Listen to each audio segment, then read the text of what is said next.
Hey guys, Aaron and Jeff here at MACkite. Today I want to talk to you about some first impressions on the North Orbit. Jeff, you're a veteran of the Orbit. I'm a newbie on the Orbit. I got on that first time today and had a great experience with it. What are your thoughts about the Orbit after flying it for a while? Like some pros and cons, and maybe who's the Orbit for, who's it not for? Anything that you like or dislike about that kite at all? Well, I think this is their third year for the Orbit. Yeah. They nailed it on this one. Cool. I think the wind range is better, the lower end of it. It's a kite that wants to be powered up. Yeah. So Cool. if you're a woo guy wanting to send it, I'm not a woo guy, and I'm not knocking the woo guys. Right. If you want Go back to and just woo guys. get as high as you can, Yeah. the kite does it. I mean, Yeah. Another thing I think is a high point of the Orbit is it jumps easy. It's not to say it doesn't take some input and some skill to jump it, but it's got kind of a range of error that it makes up for. Sure. And It's forgiving. It's forgiving. Yeah. It elevates you, a lot of flow. Yeah. And it's very soft landings. Yeah.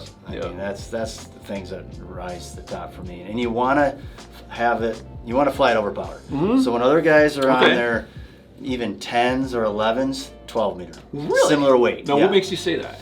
Because it handles the high end. Okay. That's where the kite excels. Yeah. When you're in that medium to high end wind range, it's definitely where it excels. So, are you highly depowered when you're flying at that range, or you just grunting it out? Grunting it out. Okay. It's in its sweet spot. Yeah. So I'm 175 pounds. I have a 10 meter. Yep. I like to ride when other people are on their 8s. Yeah. Even 9s. Sure. I'm telling you, no, I'm that guy. But you can hold it down, and it's not wearing you out. Yeah. And you just get that extra lift. And it's meant to be flown over power. Well, I gotta say, when I switched over to that, and I'm at about 180, 85, and we were on 12 today. Was that we were on 12? Yep, 12. Yeah, that man, right away when we traded kites on the beach, and I took off with that, and I was like, oh man. This thing it's like cruise control. Like, I could tell right away it's smooth. And a lot of times when you first get a kite in your hands and you're looking at it overhead, you can tell how that kite's gonna fly. If you've been riding for a while, you can tell how that kite's gonna fly before you even take off. But I'm heading upwind with it. I'm like, yeah, it's kind of a good frontline flyer. It jams up wind really well. And I think I had it about medium trim on the depower. It was coming in, get ready to boost with it. I was just like, okay, I could tell it wasn't going to react and turn super fast. It was just a nice gradual rise. Pulled it on the bar, like timed it, and I saw this said, like it was so floaty. Like I pulled in, and I'm just now getting used to jumping again, like on a different kite, and I'm working on the timing. And so this thing was just so easy and intuitive. And just sendy, like full, like you're pulling it. I was just kind of looking around for a second and realizing that the glide on that kite was effortless, And another plus of that is it loops. Okay. Oh, you can loop that thing real fast. There is a uniqueness about it. Like down loop transitions. Yeah, down loop transitions. Even looping it on a jump. Standard loops. It's even right over, pretty quick. And I would say it's more of a pivotal loop. I mean, it's pivotal. I would not expect that, and I didn't. 5-stroke. I think maybe I just did a couple down loops, maybe and transition coming at near shore, but like I didn't do any kite loops in the air. But that would be surprising. Yeah, cool. Good to know. And then another thing with that though, I wouldn't say it's annoying, but it does make a noise when you loop it. Okay, and a lot of kites do. That's not like Yeah, they do. It's unique. It doesn't seem to affect the performance at all. But the first few times you do it, ironically, when I was riding near some other guys recently, they were looking. Every time I jumped, they'd be like looking back at me. So initially I thought, oh, they're checking me out and like jump. They're like, what is that noise?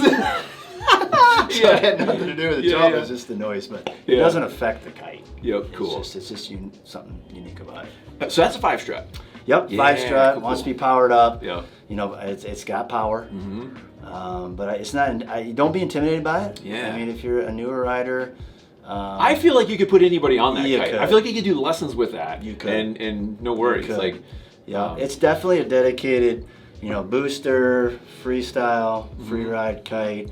I wouldn't say it's that good for like foiling or surfing. Okay, you could, but it's a little heavy. Yeah. That's where you want to go to the reach.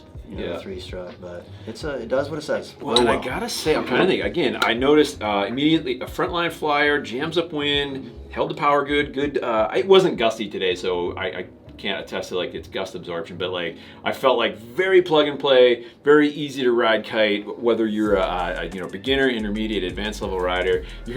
If you love jumping, you're definitely going to appreciate the ease of send with that kite. I mean, and the landing sets you down nice. I feel like you don't have to have your technique that dialed. This is a forgiving jumper. You know, you can obviously perfect it with this, but I feel like, man, if you off time it, you're still gonna get a jump. Like, it's still gonna go. And whereas some other kites have more of a sweet spot and really require that you be in that sweet spot to get the most height out of it. But man, I feel like that thing you could you could take off from anywhere and it's gonna send you. But well, takeaways. Who's it for? Again, free ride guy, a little bit of everything. A little bit of everything. Jumper. Maybe not someone who wants to do surf or foil, but cool. Just twin tipper, I would say, which a lot of guys start that way anyways. Well, thanks for sharing your kite with me this morning, because I just was like, we got to do that more and switch off, get out of our own channels and take a look at what's on the other side of the fence. So, dude, I appreciate your time. Thank you, Jeff. Guys, if you have any more questions about the North Orbit, any of the North Kite products, please don't hesitate to give us a shout. We are always happy to help.